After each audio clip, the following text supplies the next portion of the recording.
Saya tidak menyesal. Saya tidak menyesal. Kaisar ilahi itu bisa disebut lautan yang luas. Dan hati Taois dari Jalan Kaisar juga telah membawa banyak pembangkit tenaga listrik kembali ke akal sehat mereka. Mereka bekerja dengan pikiran mereka sendiri, atau pikiran Dao yang terintrospeksi. Bagaimanapun juga, semua yang kuat, Kaisar Ming yang tidak akan dengan sengaja menyakiti mereka. Bahkan jika ada penyiksaan, bahkan jika Dao Tu Surgawi ini membuat mereka menyesal dan bermasalah, itu akan menjadi hal yang baik pada akhirnya. Oleh karena itu, sekelompok orang kuat terus mencari pemahaman mereka sendiri. Yang membuat Qin Yichen sedikit terkejut adalah bahwa orang-orang kuat ini, yang termasuk dalam kekuatan yang berbeda dan memiliki pertahanan sendiri, secara bertahap melepaskan kewaspadaan mereka dan menjelajahi dan berdiskusi satu sama lain. Ketika Putri Wenqing mendengar 3 kata tanpa penyesalan, dia tidak bisa menahan untuk tidak melihat ke arah Bai Guanxing, kecil. Tuan Bai, Bai Senior. Apakah Kaisar Ming yang meninggalkan gambar jalan surgawi ini hanya untuk mengajarkannya? Namun, Bai Guanxing memiliki wajah polos. Saya berkata jangan tanya saya. Tetapi ketika kata-kata itu selesai, Bai Guanxing menatap ke arah Qin Yichen, dan akhirnya berkata, itu memang disengaja, tapi ini hanya salah satunya. Kalau saja orang tidak perlu menyesal, bagaimana bisa disebut jalan surgawi? Jika Qin Yichen telah menyadari sesuatu, tetapi pembangkit tenaga listrik mulai menjalankan Dao Xin, dia tidak jauh di belakang, mencoba menenangkan pikirannya. Selama Anda telah melihat peta Tia Dao, kenangan di pikiran Anda, dan penyesalan yang berulang-ulang, akan tetap ada. Qin Yichen tenang dan membiarkan dirinya tidak menyesalinya. Di bawah pohon kembang sepatu, pertempuran berubah dan bintang-bintang berubah, melewati hari ke hari, dan yang kuat kurang lebih memberi pahala. Kaisar ilahi yang pertama kali menyadari bahwa dia tidak perlu menyesali masa lalu, tetapi sekarang wajahnya penuh keraguan. Saya telah melihat masa lalu, seperti masa lalu. Tapi, apakah ini arti di balik peta Dao surgawi? Kaisar Ming yang pernah berkata bahwa ada tak terhitung cara surga, dan cara surga tidak pernah berubah. Langit adalah satu-satunya. Kaisar ilahi ini tidak dapat memastikan bahwa apa yang telah diterangi itu benar. Yang paling penting adalah, setelah pencerahan ini, dia melepaskan banyak penyesalan, dan hati Dao-nya lebih transparan. Tetapi ketika sampai pada peningkatan kekuatan, itu tidak sama sekali. Peta Dao surgawi yang ditinggalkan oleh Kaisar Ming yang benar-benar hanya memiliki kekuatan Dao Xin yang cerah. Kaisar Dewa agak tidak mau, tetapi dia juga menghafal Chuan Xinlu dengan hati, jadi dia tahu bahwa Chuan Xinlu sendiri tidak meningkatkan kekuatan. Chuan Xinlu hanyalah sebuah metode mental, dan tidak mungkin untuk meledakkan keagungan yang luar biasa hanya dengan mengoperasikan metode mental. Tetapi Kaisar Dewa ini masih tidak menyerah. Kaisar Ming yang menciptakan Chuan Xinlu, tetapi kekuatan tempurnya juga merupakan keberadaan yang mengejutkan. Chuan Xinlu mungkin hanya metode mental, tetapi keagungan surga sama sekali tidak mungkin untuk dipahami begitu saja.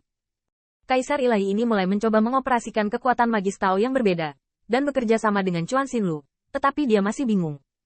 Dan Qin Yichen juga bingung hari ini.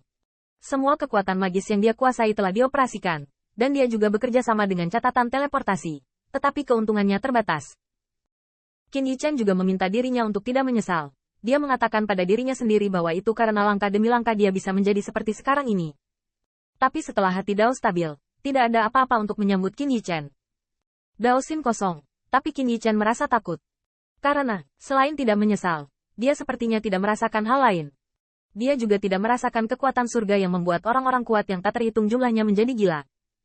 Hari-hari ini, Qin Yichen telah memikirkan dengan hati-hati setiap langkah yang telah diambilnya.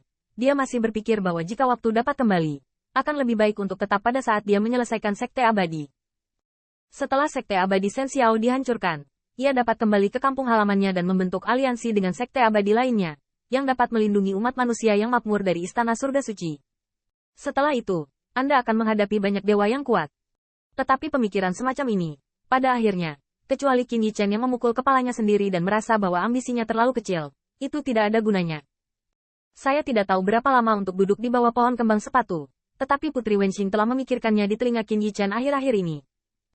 Sebagian besar hal yang dibicarakan adalah tentang bahwa ketika saya masih kecil, saya tidak boleh mencuri buah Tao leluhur, tidak boleh menjadi lelucon, membuang terak besi yang dibuang ke dalam tungku alat pemurnian Penatua Tongliang, mengakibatkan penghapusan prajurit Tao yang baik.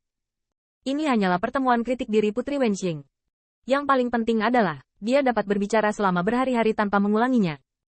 Setelah mendengar ini, Qin Yichen hanya ingin mengatakan bahwa Putri Wenqing sangat beruntung bisa tumbuh hidup. Ketika saya membuat sup untuk kayu, saya diam-diam menambahkan good grass ke dalamnya. Qin Yichen penuh semangat, dan Putri Wenqing juga menyadari bahwa itu salah, dan menggelengkan lengannya dengan genit berkata, itu tidak disengaja. Siapa yang akan membiarkan Anda membandingkan semuanya pada saat itu? Selain itu, dengan kekuatanmu, kamu tidak bisa membunuhmu. Qin Yichen juga dengan marah tertawa. Iblis macam apa yang kamu reinkarnasi? Saya. Putri Wenxing kesal. Tetapi kemudian dia menundukkan kepalanya dan mencibir bibirnya. Saya akan belajar memasak dengan ibu saya. Qin Yichen terkejut. Ada apa? Anda masih ingin meningkatkan dosisnya, bukan? Putri Wenxing meremas kepalan tangan merah mudanya. Tampak malu. Tetapi pada akhirnya dia melepaskannya. Dan pipi merah mudanya seperti bola yang putus asa. Wood, kurasa, Kaisar Ming yang menyuruh kita untuk tidak menyesalinya. Bagaimanapun, banyak hal telah dilakukan. Tetapi kami harus menghadapi penyesalan, perubahan, dan makeup. Qin Yichen mengerti mengapa Putri Wenxing mengkritik dirinya sendiri. Seolah-olah ini adalah persepsi Tao surga yang terakhir. Apa yang kamu katakan masuk akal. Jika kamu punya kesempatan, kamu harus menebus hal-hal yang kamu sesali. Qin Yichen mengusap kepala Putri Wenqing dengan penuh memanjakan. Terakhir kali kita berbulan madu, kita tidak memiliki waktu yang baik. Setelah perjuangan Kaisar selesai, aku akan membawamu kemanapun aku ingin pergi. Betulkah? Tanda seru. Putri Wenxing sangat gembira, dan Qin Yichen tersenyum bangga. Tentu saja, pada saat itu, akankah seluruh dunia menjadi wilayah Kaisar? Pergilah ke neraka, itu milik ayahku. Apakah kamu mencoba merebut tahta? Keduanya bersenang-senang. Tetapi ketika Putri Wenxing tiba-tiba menundukkan kepalanya, dia jatuh ke dalam depresi lagi. Bulan madu, hanya sekali. Pemandangan yang belum pernah bisa kamu hargai sebelumnya, akan sama saat kamu menjadi terkenal. Apakah akan tetap sama? Kata-kata ini membuat Qin Yichen menundukkan kepalanya, dan pada saat itu dia mengerti bahwa Putri Wenxing tidak berperasaan. Wenqing, maafkan aku. Hahaha, maafkan aku. Sungguh masalah besar. Setelah kamu menjadi seorang kaisar, mari kita pernikahan lagi. Putri Wenqing juga tertawa, tersenyum polos. Tetapi Qin Yichen melihat kenyamanan yang dia tidak ingin membuat dirinya sedih. Dan Bai Guanxing tersenyum ketika dia melihatnya di matanya. Senang sekali kamu bisa memahami ini. Ini adalah pertama kalinya Putri Wenxing dipuji oleh Bai Guanxing, dan dia tidak bisa menahan sorakan secara diam-diam. Tetapi segera, percakapan Bai Guanxing berubah. Tapi masih belum baik-baik saja. Pemandangannya tetap pemandangan itu, menjadi hanya kita. Dan siapapun akan berubah.